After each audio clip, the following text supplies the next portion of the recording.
Bolton's here, OBE, International Border Control Expert. Henry, have you ever heard anything like this before? Morning. No, like this is just, you know, if you want to, it's a much overused phrase, isn't it? You couldn't make it up. I know. If you'd asked me, a few years ago whether any such situation as this could arise, then I would ask you, what you've been drinking. Yeah. But it's mad. It's utter madness. I mean, right at the beginning of this piece, you talked about, the fact that we're sort of, you used the analogy of selling your phone and paying somebody to take it from you.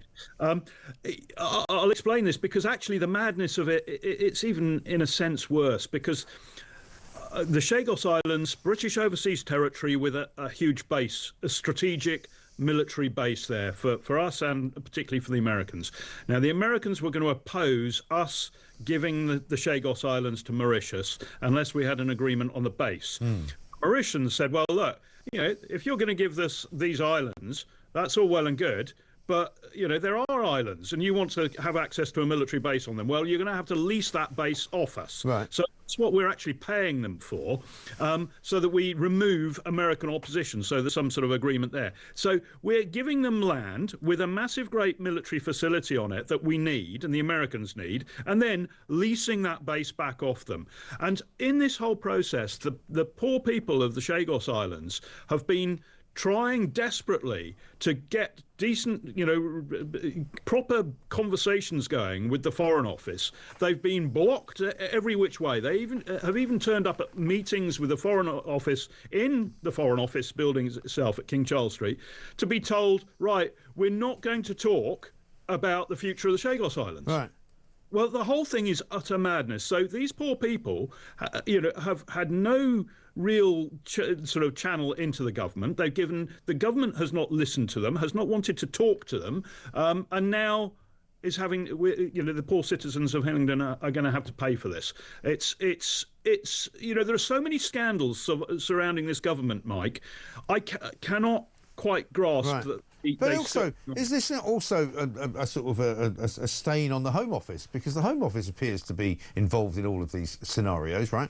I mean, we just heard from the Councillor Steve Tuckwell, that they've got thousands, possibly as many as 3,000 illegal migrants staying in the Hillingdon area because Heathrow obviously has, a very high concentration of migrant hotels for one reason or another, right?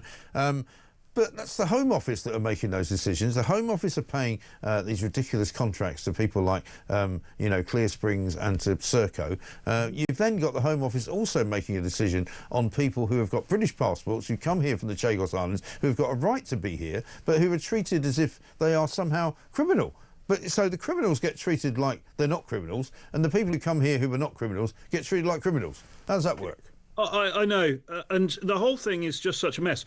The asylum seekers that you talk about in the hotels, okay, people are being moved out of the hotels, but as your previous speaker, the councillor from Hillingdon, was saying, they are just being moved into other accommodation. It's called dispersal accommodation in local council areas. Now, it's not saving money. It's not doing anything apart from appeasing people who've said, right, we need to close the hotels, whilst there's not been any other plan in place to accommodate these people. Now, these poor people from the Chagos Islands who've come over, they sort of fall between the stools because they're not really Home Office responsibility, right, because they're not asylum seekers. They're not being processed by the Home Office. They're full British nationals, British citizens, so they are effectively homeless people. That falls on the council to deal with, but it's a result of a central government decision that the government can't explain. And it's worth mentioning with that, why is the government doing all this? Well, it's a very interesting question, isn't it? Because we've also got the Chinese spy case that has just fallen apart. Christopher Cash, a parliamentary researcher formerly, Chris Berry, a teacher, both prosecuted and taken to court for spying for China. Well, that case has fallen apart because the government refuses to acknowledge that China is a threat, despite countless security service, MI6, Met counterterrorism and everybody else, and parliamentary committees reports all saying that China is actively pursuing hostile espionage against the United Kingdom. The government's refusing to do this. Now, who's behind this? It's the Attorney General, Lord Hermer. Lord Hermer.